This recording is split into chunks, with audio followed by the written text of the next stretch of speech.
Hey, it's Aisling. And Alanie. And this is our weekly segment called What's Streaming, where we watch and review the most underrated TV shows that are streaming at the moment.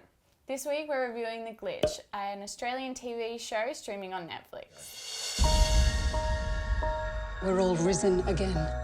For what purpose? I remembered something. I was in a fight. You were murdered. Maybe we all were. This event could completely transform biological science. I know about what you're doing with no gun. Set in the fictional town of Urana, Victorian police officer James Hayes, who's played by the Aussie actor Patrick Brammall, is called to the cemetery late at night where he discovers 7 naked people coming out of their graves.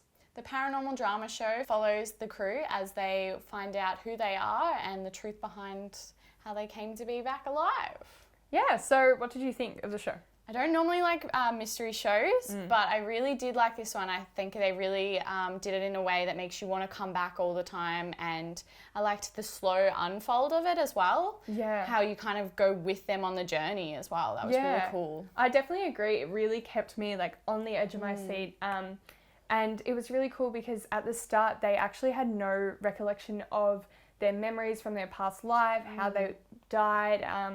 And then you it all unfolds, and like you said, you're on that journey with the characters. You should be safe here. Who exactly are you hiding us from?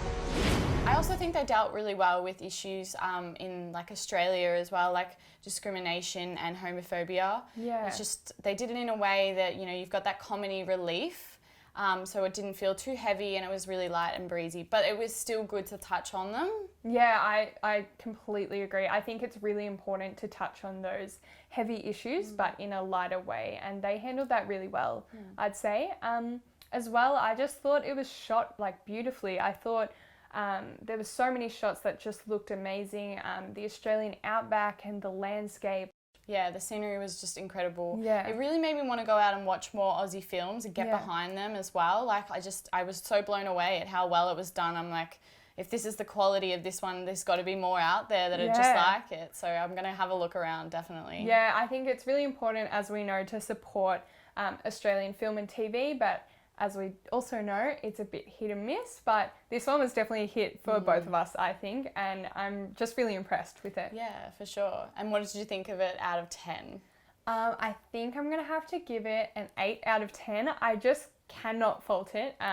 I was looking at it really critically as well, and I just couldn't really find many faults, and I just found it really entertaining, and I'm already up to episode 4, when I said I was only going to watch 2 episodes. So, yeah, we were in the boat that we were going to do that. I gave it an 8 out of 10 as well, but I've already up to season 2 of the whole series, and I honestly love it so much. It's so good. I can't wait to watch more and find out how it just all fits together. It's so good. So, yeah, I look forward to continuing it as well. And that's all that we have time for today, but next week we will be discussing the Netflix series The Casketeers. So head over to our Instagram and let us know what you thought of today's episode or what you thought of The Glitch if you've seen it. Thanks for joining us, and here's Michael with the latest game review. Hey, I'm Michael Georgia, and this is my new weekly segment where I'll suggest an unknown, underrated, or overlooked video game for you to play. This week's suggestion is Shadow of Colossus. The PS4 exclusive is a remake of the 2005 classic for the PlayStation 2 that places you in a forbidden land where you will hunt giant monsters. The action-adventure game forces players to problem solve and is the perfect way to prepare you for when uni starts again. It is uniquely beautiful and a simple game. You forget that it's a 13-year-old game, and the illusion that the colossi are living creatures creates an internal conflict in the player, and the climax of the story remains as one of the most beautiful and powerful moments in all of gaming. It gets a 7 out of 10 for me. The PlayStation Plus exclusive for March is available for free, but only for a couple more days, so get downloading ASAP. And while you're at it, you can also download Sonic Forces, the other PS Plus title for March. Back to Will and Nadia.